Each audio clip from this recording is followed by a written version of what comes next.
35,000 Irish citizens left Ireland in the year to April 2025. More left than came back, for the third year in a row. That number does not make the front pages the way a factory closure does. There is no press conference, no minister standing at a podium explaining the mechanism. The people just leave, quietly, one flight at a time. But here's what the Central Statistics Office data actually shows when you read past the headline. The direction of Irish emigration has shifted, sharply, and in a very short window of time. Australia, up 187% in 2 years. The United States, up 22% in a single year. And simultaneously, a wave of Americans is moving in the opposite direction. 9,600 of them arrived in Ireland in the year to April 2025, almost double the figure from the year before. 2 countries, 2 crises, 1 island sitting in between. Here is the first open loop. The Central Statistics Office data shows the highest emigration to Australia since 2013, which was the deepest year of Ireland's post-crash austerity. The economy is supposed to be booming. The question that data raises, and that no official press release answers, is why. Here is the second. The generation leaving now is not the generation that left in the 1980s without choices. These are educated, employed, qualified Irish people in their 20s and 30s, people with CVs, people with options, and they are choosing to leave anyway. And the third, the government's own housing data and the government's own rent figures and the government's own assessment of what the new rental rules passed in March 2026 would do, all of it points in the same direction. The latter has rungs missing, and the people who notice first are the ones still trying to climb it. Before we go further, quick one. Drop the county or city you are watching from into the comments, and tell me honestly, is this hitting home for someone you know, or is it hitting home for you? I'm asking because the geography of this story matters more than most. Back in a moment. There is a response to all of this. It comes from the Taoiseach's office, from the Department of Housing, Local Government and Heritage, and from the economists who advise the government. The response is broadly this. Ireland's population is still growing. Net migration is still positive. The economy is at full employment. Housing supply is increasing. The system is under pressure, but the system is working. The Taoiseach, speaking at the White House on St. Patrick's Day this year, was asked about the housing crisis. His response, as widely reported, characterized the housing situation as a reflection of Ireland's strong economic performance, a framing that has since been quoted back at the government more than once, including in Dáil Éireann. The opposition has not let it go. Sinn Féin's housing spokesman has argued that 60,000 new tenancies a year could be affected by the March 2026 rental law changes. Changes that allow landlords to reset rents to market rates between tenancies for the first time in a decade. The additional cost, he estimated, is between €3,000 and €5,000 per year, depending on property size and location. The Department of Housing, Local Government and Heritage's own internal risk assessment, which became public, acknowledged the risk of what it called economic evictions, landlords terminating tenancies not for breach of obligations, but to reset the rent. The department described this risk as significant. Then they passed the law anyway. But there was one variable that nobody accounted for. The variable is scale. The numbers behind the emigration surge are not the numbers of a country under pressure. They are the numbers of a country where a generation is making a calculation, and the calculation is coming back negative. Let us look at what the Central Statistics Office actually published. In the 12 months to April 2023, 4,700 Irish citizens moved to Australia. In the 12 months to April 2024, that figure was 10,600. In the 12 months to April 2025, 13,500. That is a 187% increase in 2 years. To put that in context, the last time emigration to Australia was at this level was 2013, when Ireland was in year 5 of post-crash austerity and youth unemployment was at elevated levels not seen since the early 1990s. The economy in 2025 looks nothing like 2013. Unemployment is low. Foreign direct investment is strong. Corporation tax receipts are at record levels. And yet the same number of Irish people are choosing Australia as we're choosing it during the worst economic years most of us can remember. The United States figure is smaller in absolute terms. 6,100 Irish citizens moved there in the year to April 2025, up 22% on the previous year. The United Kingdom absorbed approximately 15,000, broadly stable year on year. And the total number of Irish citizens who left in that 12-month window was 35,000, against 31,500 who returned. That net outward flow of Irish citizens, 3,500 people, sounds manageable on paper. What it obscures is the composition. They are disproportionately young, disproportionately educated, and disproportionately concentrated in the age bracket between 15 and 34. The Central Statistics Office data is clear on this. 33% of all emigrants in the year to April 2025 were in the 15 to 24 age group. The latter has rungs missing, and the youngest climbers are the first to notice. Here is the part nobody is talking about. At exactly the same time as Irish people are leaving for Australia and the United States, a very different migration flow is running in the opposite direction. 9,600 people moved from the United States to Ireland in the year to April 2025.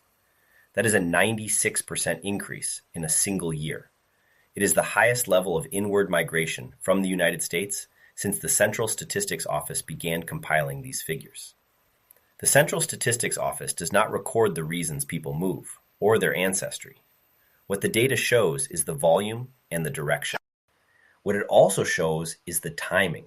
This surge in American arrivals corresponds with a period of significant political and policy turbulence in the United States, including the rollout of federal immigration enforcement measures that reshaped daily life for millions of people there. Whether that is the cause, a contributing factor, or a coincidence, the data alone cannot say.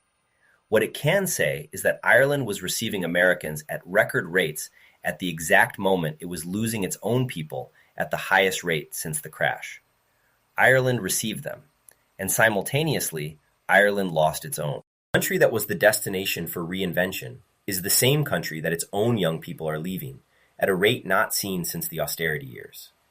If this kind of breakdown is what has been missing from your feed, hit subscribe. This channel covers Irish news the way it deserves to be covered. No spin, no hysteria, just the full picture. Now, back to the numbers. The public version of this story is accurate. It is also incomplete. The public version says, Ireland is growing, population is up, net migration is positive, the housing crisis is being addressed, new laws are in place, more homes are being built than last year. Every one of those statements is technically true. Here is what sits underneath them. Housing completions in Ireland in 2024 came in at 30,330 units, down 6.7% from the previous year. The Central Bank of Ireland says the country needs 52,000 new homes a year to meet demand. The gap between what is being built and what is needed is not closing. It is holding steady at roughly 20,000 units per year. The Economic and Social Research Institute projected 33,000 completions in 2025 and 37,000 in 2026, both figures still well below the 52,000 threshold. Average monthly rent in Dublin has crossed €2,500 for a one-bedroom apartment. In Cork and Galway, one-bedroom apartments in the city centre are running between €2,200 and €2,300 per month. The nationwide average rent passed €2,000 for the first time in 2025. A survey by the National Youth Council of Ireland found that 82% of young people under 25 feel negatively impacted by rising costs, and 84% agreed that the housing crisis disproportionately affects them.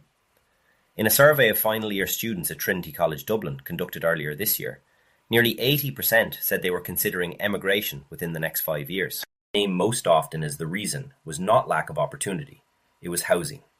And this is precisely the detail that changes everything. Ireland's economic model has been extraordinarily successful at one thing: attracting global capital and global talent to a small island on the western edge of Europe. It has been substantially less successful at making that island livable for the people who were born on it. The median property price in Ireland, according to the Central Statistics Office, was €370,000 as of June 2025. That is more than 7 times the average annual salary. In Dublin, the ratio is wider. In Cork, house price inflation has been running at 15% year on year, outpacing even Dublin over the past 12 months, according to industry data. The latter metaphor holds here.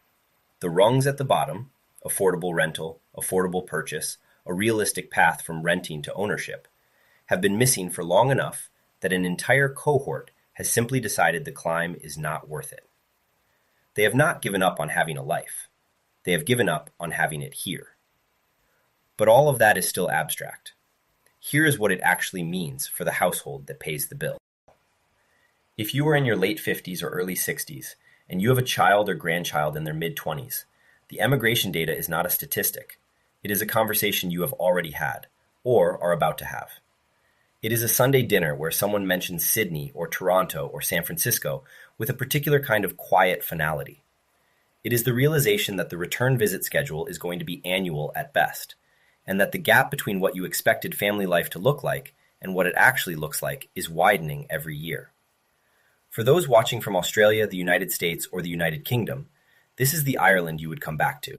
Average rent above €2,000 per month in every major city.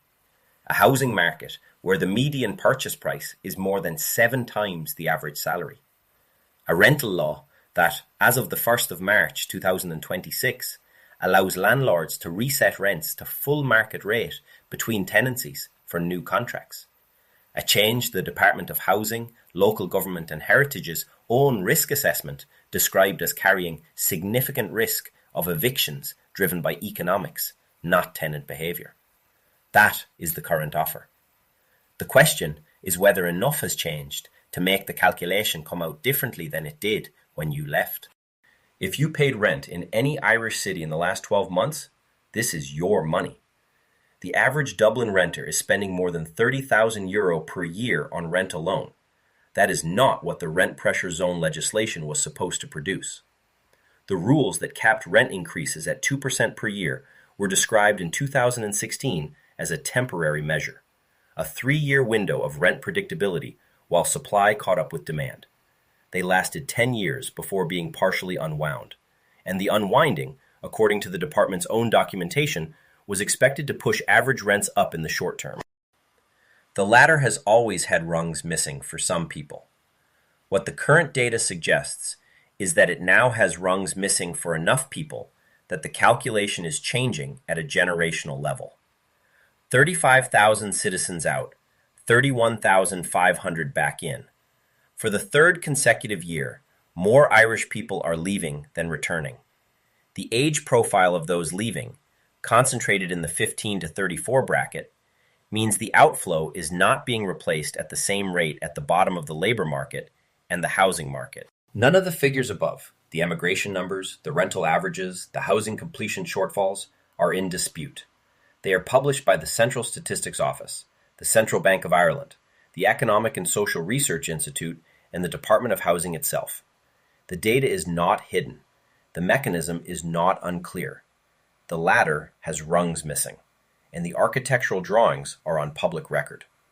What happens next depends, as it has always depended in Ireland, on whether the distance between knowing something and doing something about it can be closed before the people who notice it close the distance between here and somewhere else. The Statistics Office will publish its next population and migration estimates in late August 2026.